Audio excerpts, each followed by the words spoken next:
नमस्कार दोस्तों, आप सभी लोगों का फिर से एक बार बहुत बहुत स्वागत है। और हम लोग कर रहे हैं यहाँ पर बेसिक इलेक्ट्रिकल, यानी बोल सकते हो कि यहाँ पे बेसिक इलेक्ट्रिकल या फिर नेटवर्क। ओके, कुछ भी आप बोल सकते हो, बेसिक्स ऑफ नेटवर्क थ्योरी।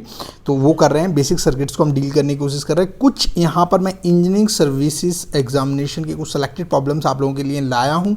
मेरे हिसाब से जो एग्जाम का लेवल होना चाहिए वो इतना होना चाहिए, मतलब क्वेश्चन इस तरह के होने चाहिए कि जो आपको 1 मिनट के अंदर सॉल्व भी हो जाए, है ना। तो जो हमें जो बुक रेफर की हुई है BL थरेजा, जो लोग बोलते हैं BL थरेजा, तो वहाँ पर जो क्वेश्चन है उन्होंने गेट के काफ़ी डिफिकल्ट क्वेश्चंस रखे हैं जिनको हम सॉल्व नहीं कर सकते विद इन ए मिनट, अगर आप देखें तो। ठीक है ना। तो बेसिकली यहाँ पर क्वेश्चंस का लेवल मैंने थोड़ा सा मैच करने की कोशिश की है। तो let's start with today's question. आप लोगों ने ट्राई ज़रूर किया होगा यार, मैं उम्मीद करता हूँ कि आप लोगों ने एटलीस्ट ट्राई ज़रूर किया होगा। तो सबसे पहले ये क्वेश्चन देखो आप लोग, है ना। क्वेश्चन क्या बोल रहे हैं आपको, ये जो सर्किट है, यहाँ पे जो सर्किट दिया गया है इसमें IX निकालना है। ये मेरा IX करंट इसके अंदर से फ्लो हो रहा है, मुझे IX निकालना है। ठीक है, तो क्या होगा इसमें IX। तो एक काम करते हैं, यहाँ पे करंट 3 एम्पियर जा रहा है, तो मैं यहाँ पर जो करंट होगा मेरा यहाँ पे कर सकता हूँ IX + 3 कर देता हूँ। ठीक है ना। और मैं यहाँ पर KVL लगा देता हूँ इस वाले लूप के अंदर, इस लूप के अंदर मैं KVL लगा देता हूँ। ठीक है, चलो शुरू करते हैं इसको। सॉल्यूशन आप लोगों ने ट्राई किया है जल्दी से, क्योंकि मैंने ये क्वेश्चन सारे पेड मेंबर्स को पहले ही ऑलरेडी सारे क्वेश्चंस भेज दिए हैं, तो उम्मीद है कि आप लोगों ने सॉल्व किया होगा। प्लीज़ यार, अगर नहीं किया है ना तो क्वेश्चंस पहले भेजने का फ़ायदा क्या, आप लोग बताओ इसका आंसर क्या आएगा, है ना। खुद ट्राई करो एक बार उनको। ठीक है, तो दोस्तों यहाँ पर अप्लाई KVL इन लूप। ठीक है ना। ये जो लूप बनाया है ये लूप ले लेता हूँ, बाहर वाला कंसिडर कर लेता हूँ। तो इसको अब दोस्तों हर बंदा ना अपने अपने तरीके से अप्लाई करता है। बेसिकली मैंने कैसे किया हुआ है कि ये जो है मैं इसको यहाँ से माइनस लेके चलता हूँ, क्योंकि मैं यहाँ से लेके डेटम यहाँ मान के चलता हूँ और यहाँ से ऊपर की तरफ चढ़ना शुरू करता हूँ। तो यहाँ क्या है, माइनस है, तो ये -10 वोल्ट मैं ना, फिर यहाँ पे क्या हो जाता है, प्लस हो जाता है। जहाँ से एंट्री करता हूँ रजिस्टर के अंदर उसको मैं प्लस मान लेता हूँ, बाहर निकलता हूँ उसे माइनस, तो यहाँ प्लस हो गया, फिर ये प्लस टकराएगा और फिर ये प्लस टकराएगा, इस तरह कर लेते हैं, है ना। तो मैं इसको इसी तरह लगा रहा हूँ आपको, -10 वोल्ट 10 माइनस यहाँ पर, है ना, 2 × IX इसके अंदर। ठीक है, फिर उसके बाद प्लस, दिस इज प्लस, फिर उसके बाद जो है यहाँ पर 1 × 3 + IX इस वाले करंट के अंदर, इस वाले की। ठीक है, ये करंट IX + 3 जा रहा है। अब यहाँ पर जो है जो पोटेंशियल ड्रॉप है ये जो है आपका आ रहा है 2 IX, that is going to be 0, है ना। और कुछ लोग क्या है, इसको इस तरह भी कर सकते हैं, 10 वोल्ट -2 IX माइनस, है ना, 1 × 3 + IX। ठीक है ना, -2 IX। तो ये जो है आपका तरीका है कि आप किस तरह कंसीडर करते हैं, पहले से कौन सा कन्वेंशन यूज़ करते आए हैं। जो आप पहले से कन्वेंशन यूज़ किए हैं KVL KVCL अपनाने में, वही यूज़ करना, है ना। चकमा मत खा जाना देख के किसी और दूसरे को, है ना। मेरे साथ गड़बड़ हो गई थी, क्योंकि पहले मैं क्या करता था, यहाँ से मेन सोर्स मानता था, इनको घटाता हुआ चला जाता था। पर जब मैं तैयारी करने लगा तो मैंने देखा बहुत सारे लोग इसे माइनस में लेते थे, फिर इस तरह करते थे। बाद में मुझे भी चेंज करना पड़ा, क्योंकि दिमाग की जो स्विचिंग होती थी वो प्रॉब्लम क्रिएट कर देती थी। तो जब इसको सॉल्व करोगे तो how much it will come, 10 - 2 IX, है ना, -3 IX -2 IX। So this is going to be 7 = 5, 2 2 4 5 IX। तो IX that is going to be 7/5, this is going to be 1.4 ampere. ठीक है, तो यहाँ पे क्या आंसर आया आपका, D is the right answer, D is the right answer, 1.4 ampere is there, है ना। आपका भी आंसर आया परफेक्ट। अगर आया है तो अपने को 1 नंबर दे दीजिए। चलो अब अगला क्वेश्चन देखते हैं दोस्तों अगला क्या है आपके सामने, ये वाला क्वेश्चन क्या है, एक 12 वोल्ट का ऑटोमोबाइल लाइट है, जो जिस पर लिखा हुआ है, एक 12 वोल्ट की ऑटोमोबाइल लाइट है जिस पर लिखा हुआ है 30 वाट पावर लिखी हुई है। टोटल चार्ज बताना है, उसके फ्लैगमेंट में से कितना बह रहा है 1 मिनट के अंदर। तो सिंपली सॉल्यूशन तो, है ना, पावर = क्या होता है, P = VI। ठीक है ना, पावर ठीक है, मेरे को 30 वाट उस पर लिखा हुआ है ऑलरेडी। ठीक है, वोल्टेज कितना है, वोल्टेज दिया है 12 वोल्ट का दिया है ना। चार्ज पूछता है, तो करंट = क्या होता है, dQ/dt, है ना। अब चूंकि इनकी स्टैंडर्ड यूनिट पावर वाट में दी है, वोल्टेज वो वोल्ट में दिए है, तो ये भी स्टैंडर्ड यूनिट में लेंगे। सो दिस इज = 12 × dQ क्या है, मतलब change in, this is the charge, है ना, और टाइम कितना है 1 मिनट दिया है, 1 मिनट। अब इसको भी सेकंड्स में करना पड़ेगा क्योंकि स्टैंडर्ड यूनिट है, यहाँ पे स्टैंडर्ड ही गिवन है, यहाँ पे पावर भी वॉट में दी हुई है, और ये भी इसको इंटू DQ/60 सेकेंड, है ना। तो यहाँ Q जो निकल के आएगा दोस्तों आपका, ये कितना निकल के आएगा, आप देखोगे तो 30 × 60 / 12, तो 6 दूनी 12 और 2 15, ये निकल के आ गया दोस्तों 150 कूलम। 150 है, yes, C is the right answer, 150 coulomb, है ना। तो इसका आंसर क्या होगा दोस्तों, सी होगा 150 कूलम। आपका भी 150 कूलम आया है, नहीं आया? आया है तो लिखो आंसर, करेक्ट है तो लिखो उसमें, ठीक है। अगला क्वेश्चन, हाउ मैनी, यहाँ पे आपसे क्वेश्चन है, how many 6 microfarad 200 volt capacitor are needed to make a capacitor of 18 microfarad 600 volt. Okay, तो दोस्तों यहाँ पर इन्होंने क्या है, एक आपके पास एक कैपेसिटर है, यहाँ पे इन्होंने थोड़ा सा क्वेश्चन को ट्विस्ट किया है। एक आपके पास कैपेसिटर है, कितना कैपेसिटर आपको, 6 माइक्रोफेरेड और 200 वोल्ट का, ठीक है।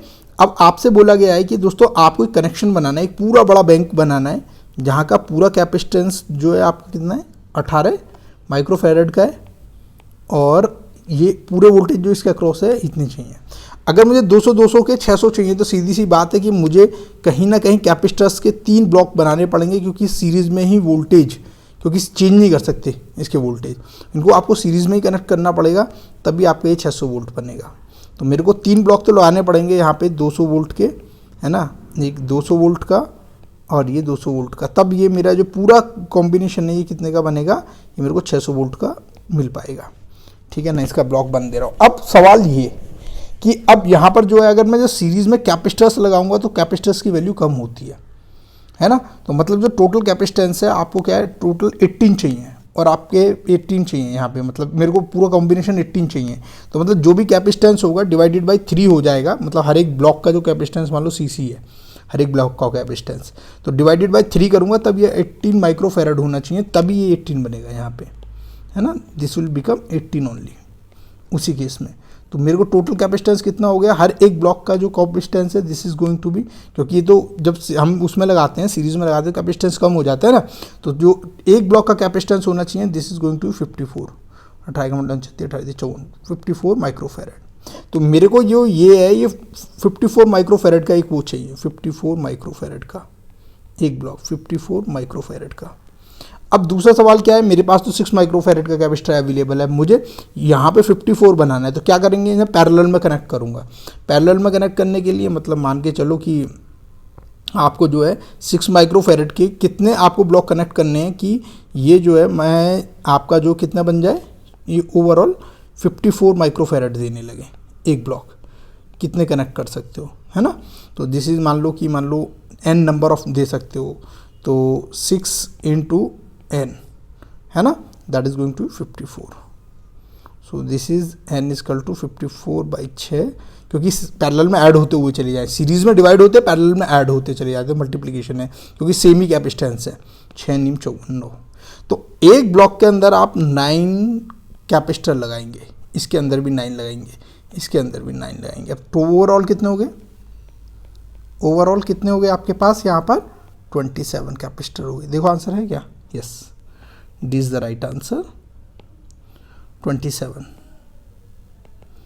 ठीक है ना। तो this is the 27 answer, is 27 answer are there कि आपको टोटल कैपेसिटर्स कितने चाहिए, है ना, how many, this is 27। Okay, तो बस ध्यान रखो इसमें वैल्यूज कुछ भी चेंज करें, आपको ये ध्यान रखना है कैपेसिटर्स जब इस तरह पैरेलल में ऐड होंगे तो उनकी जो वैल्यू है वो क्या होगी, इंक्रीज होगी। मतलब जैसे रजिस्टर ऐड होते हैं ना सीरीज में, ये कैपेसिटर उल्टा पैरेलल में ऐड होते हैं कैपेसिटेंस, और अगर ये जो है आपके जो है सीरीज में लगे हों तो रिड्यूस होते हैं। तो पहले मेरे को 600 वोल्ट करना था, तो 600 वोल्ट किया मैंने 200 सीरीज में लगा के।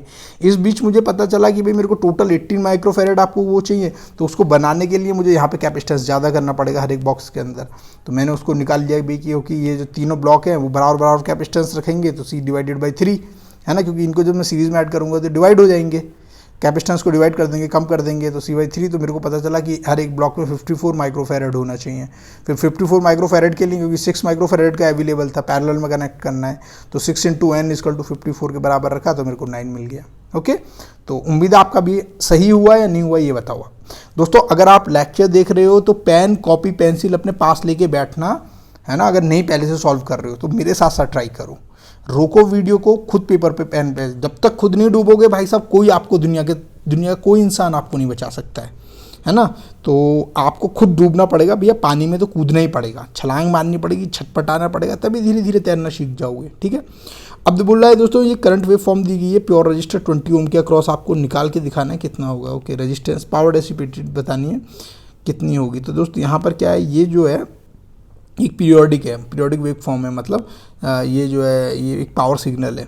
तो पावर सिग्नल निकालने के लिए दोस्त अब आपको इसको निकालने के लिए बेसिकली आपको ये निकालना पड़ेगा IRMS वैल्यू। जब भी आप यहाँ पर जो है एक पावर सिग्नल निकालते हैं पर्टिकुलर रजिस्टर के अक्रॉस, तो उसमें क्या है पावर जो निकालते हैं वो कितनी IRMS स्क्वायर होती है। जो पावर निकालते हैं जो AC के केस में भी आप निकालते हो, दिस इज़ IRMS पावर का स्क्वायर इंटू IR स्क्वायर, आई स्क्वायर। यहाँ पर जो आपका आएगा दोस्त निकल के कितना आएगा, P equal to I square R, माफ़ करना आई स्क्वायर R, VI होता है, P इक्वल टू VI, तो I जो है V इक्वल टू IR, तो आई स्क्वायर R। अब चूंकि ये जो है यहाँ पे AC सिग्नल की तरह, मतलब ये जो साइनोसाइडल ये जो है ना ये शॉर्टूथ है ना, शॉ मतलब आडी की जैसा इसकी है, जैसे शॉर्टूथ बोलते हैं, शॉर्टूथ बन रही है। तो यहाँ पे जो आई स्क्वायर R IRMS वैल्यू निकाली जाती है। अब सारा खेल है कि IRMS वैल्यू कैसे निकालोगे इसकी। तो दोस्तों IRMS निकालने के लिए पहले मुझे इसका करंट की इक्वेशन निकालनी पड़ेगी, यहाँ तक की यहाँ की करंट की इक्वेशन निकालने के लिए मैं क्या करूँगा दोस्त, I-0 T-0, इसका स्लोप निकालना पड़ेगा। स्लोप कैसे बेसिकली निकाल सकते हो है ना, या तो लाइन की इक्वेशन कर लो है ना, जैसे दिस इज I है ना, जो ये यहाँ पर जो y एक्सिस पे है, y पे जो है मतलब यहाँ पे सपोज करो करंट निकाल लो I-0 है ना, और T-0 यहाँ पे T इस एक्सिस पे, तो ये मतलब ये this is the y axis basically, आपको पता हो ये x एक्सिस है। तो स्लोप निकालना होता है बेसिकली। तो स्लोप निकालने के लिए कि इसका इस स्लोप को निकालने के लिए या तो आप 10 वाला यूज़ कर लो, this is the perpendicular distance, this is the 9 and this is going to be 3। तो आपका जो स्लोप हो जाएगा वो सिंपली आ जाएगा ID इक्वल टू 9/3, ठीक है ना, मल्टीप्लाई बाई T है ना, मतलब सॉरी ये जो है ये T तो इधर ही आ गया, ठीक है ना, ये स्लोप के बराबर होता है। तो this is going to be I equal to 3 तिया 9, दिस इज़ 3T। ये आपकी इक्वेशन आ जाएगी करंट की स्लोप पे, ये इक्वेशन है I इक्वल टू 3T है ना। स्लोप निकाल के सीधा कर सकते हो है ना। यहाँ पे करंट सपोज करो करंट की वैल्यू कहीं किसी पर्टिकुलर इंस्टेंट पे आई है माइनस, यहाँ पे जो ओरिजिनल वैल्यू थी वो 0 कंसीडर कर ली, यहाँ भी टाइम की वैल्यू मैंने 0 कंसीडर कर ली है ना, एक पर्टिकुलर इंस्टेंट पे देख रहा हूँ। तो I-0 I/T और इसका स्लोप निकाल लिया, ऑलराइट। एंड यहाँ पर जो है अब उसके बाद जो है इसको क्या करो, इसको IRMS निकालने के लिए आपको पता ही है IRMS कैसे करते हैं, that is under root of 1/T integration of 0 से 3 के बीच में कितना है, यहाँ पर जो I की वैल्यू है ना कितना हो गया इसका, जो भी I की वैल्यू निकाली थी अभी आपने I स्क्वायर DT, ठीक है ना। इसको करोगे आप, इसको सॉल्व करोगे तो दिस विल बिकम, अब इसको मैं स्क्वायर कर लेता हूँ I स्क्वायर RMS, थोड़ा सा कैलकुलेशन 1/T 0/3 और I कितना था 3 तिया 9 T स्क्वायर DT, ये आपका सॉल्व हो जाएगा, ठीक है ना। तो ये जो निकल के आएगा, अब इसको टाइम तो आपका 3 हो गया, ये 1/3 हो गया, ठीक है। और जब इसको सॉल्व करोगे 3 तिया 9 तो सही रहेगा, दिस इज़ T³/3, 3 तिया 9 0 से 3 कर लेना, ठीक है। अब ये कितना आ जाएगा आपका निकल के, जो आएगी दोस्त वैल्यू आएगी 27, दिस इज T 27 निकल के आ जाएगा, ठीक है। तो IRMS कितना हो गया, IRMS that is going to be under root 27, ठीक है। और पावर डेसिपेशन कितना होता है, IRMS value that is going to be इसका स्क्वायर 27 का स्क्वायर इंटू R कितना था आपको दिया था 20 ohm, so this is going to be 27 into 20, this is going to be 540 है क्या value, correct 540 watt, C is the right answer over here, 540 watt C is the right answer है ना। तो इस तरह निकाल सकते हैं। देखो आपका आंसर भी ये आया 540 वाट आया था या नहीं आया था, चेक करो है ना। Now come back to this another question, यहाँ पे क्वेश्चन है कंसेप्चुअल क्वेश्चन है। इन्होंने बोला एक नेटवर्क एन ने जो कंसिस्ट क्या किया है, रजिस्टर्स रख रहा है, dependent and independent voltage source यहाँ पे रखे हुए हैं, और करंट जो है एक पर्टिकुलर रेजिस्टेंस के अंदर आई एम्पियर बह रहा है, मतलब एक कोई भी नेटवर्क बना हुआ है उसके अंदर क्या है, एक रेजिस्टेंस के अंदर जो है आई करंट बह रहा है उस पर्टिकुलर नेटवर्क के अंदर। वो बोल रहा है वो डबल हो जाएगा कब, जब वैल्यूज़ जो है इंडिपेंडेंट वोल्टेज वोल्टेज सोर्स को डबल कर दोगे, इंडिपेंडेंट करंट सोर्स को डबल कर दोगे, या इंडिपेंडेंट वोल्टेज और करंट सोर्स को डबल कर दोगे, इंडिपेंडेंट वोल्टेज करंट सोर्स को डबल कर दोगे। दोस्तों ध्यान रखना दोस्तों, अगर आप इंडिपेंडेंट के अंदर कुछ भी चेंज लाते हो जिसकी वजह से भी जो, क्योंकि डिपेंडेंट तो बेसिकली किसी पर्टिकुलर ब्रांच के करंट के ऊपर ही वेरी कर रहा होगा या वोल्टेज के ऊपर कर रहा होगा, तो आपको सिर्फ क्या करना है, इंडिपेंडेंट वोल्टेज और करंट सोर्स को डबल कर देना है, बाकी सारी चीज़ तो ऑलरेडी डबल हो जाएंगी उसके अंदर, है ना। तो इसका जो आंसर होगा, this is answer is D, ये ध्यान रखना, है ना। सिर्फ आपको ये जो है इसको डबल करना है, इंडिपेंडेंट वोल्टेज हो या करंट सोर्स नेटवर्क के अंदर लगे हो, कितने लगे हों उनको डबल करना है, rest of the things already double हो जाएंगी, है ना।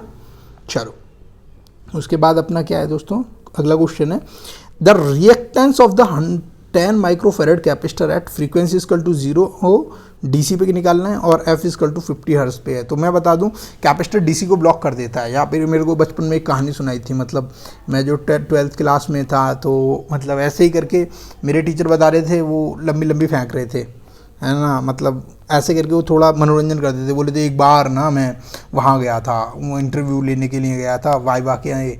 तो वाइवा में जब मैं गया तो मैंने एक बच्चे से पूछा कि भाई कैपेसिटर डीसी ब्लॉक करता है या एसी ब्लॉक करता है, तो मतलब कैपेसिटर डीसी के साथ कैसा बिहेव करता है एसी के साथ। तो उन्होंने बोला सर एसी को जो है वो अलाउ करता है अपने ऊपर से जाना, एसी को अलाउ करता है और डीसी को ब्लॉक कर देता है। बोलते हैं मैंने, वो पूछते हैं कि भाई ऐसा क्यों, क्योंकि वाइवा था तो ऐसा क्यों। तो बोले उस बच्चे ने बहुत ही शानदार कंसेप्ट दिया, बोला साहब डीसी आता है, आपका कैपेसिटर हो गया सब ये वाला, है ना।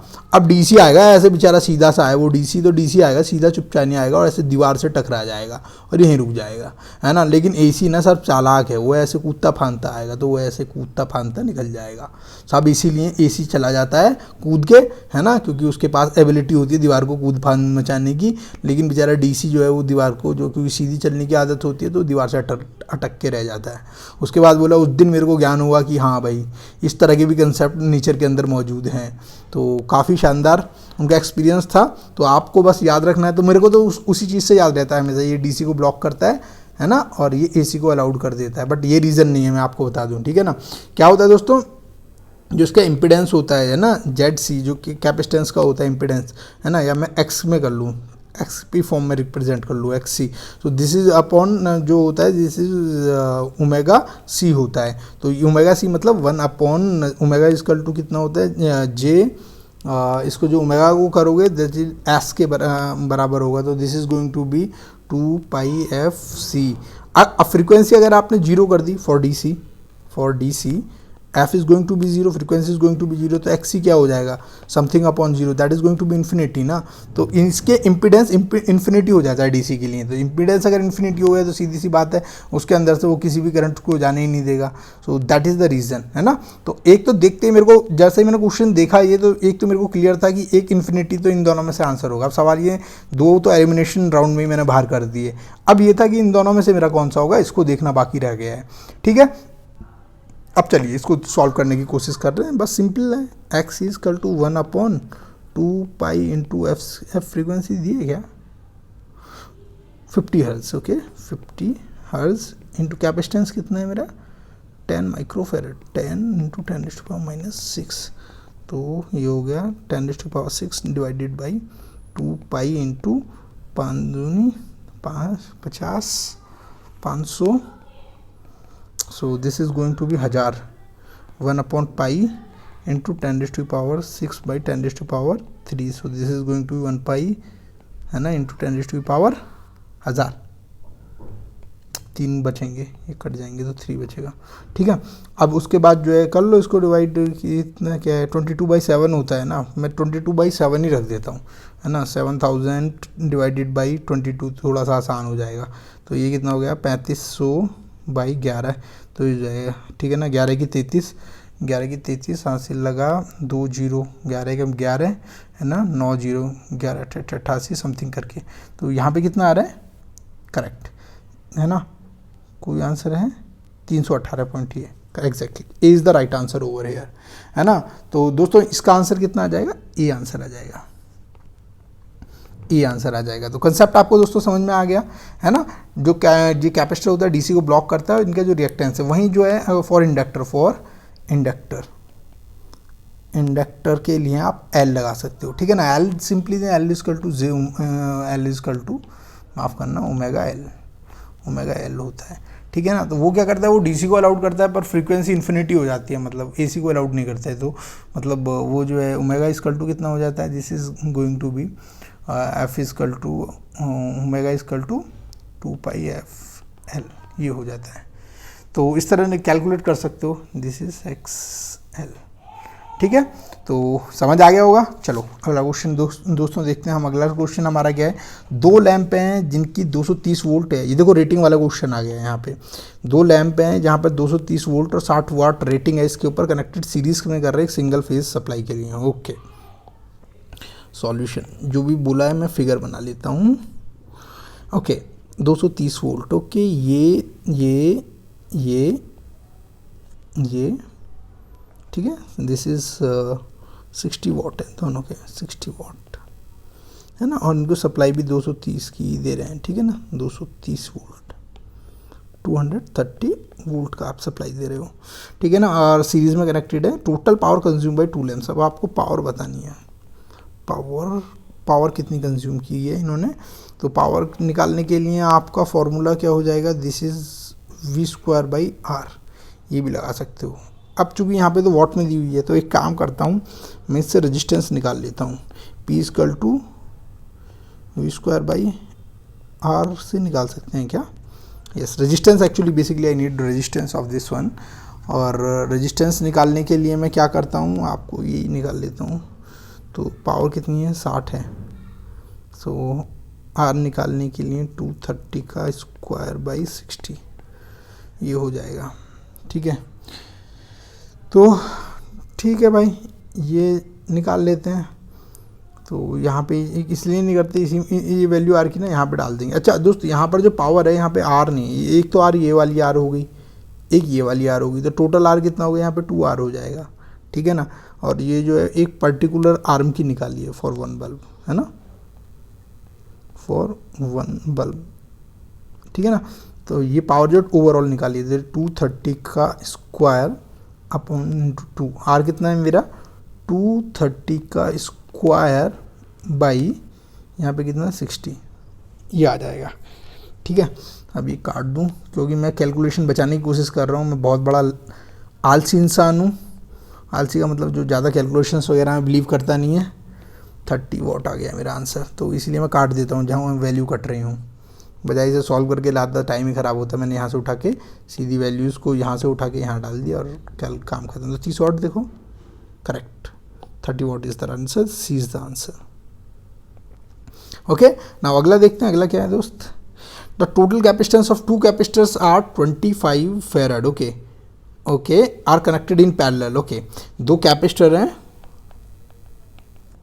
2 कैपेसिटेंस हैं वो पैरेलल में, माफ़ करना सीरीज में लगा दिए। 2 कैपेसिटर हैं, उनको मैं अगर पैरेलल में कनेक्ट करता हूँ तो जो उनका कैपेसिटेंस निकल के आता है वो कितना है 25। ओके, C1 + C2 = 25 माइक्रोफेराड है ना, फेराड में ही दे रहा है, ठीक है ना। और सीरीज़ में जब ये 4 में कनेक्ट होते हैं, ओके, ये अगर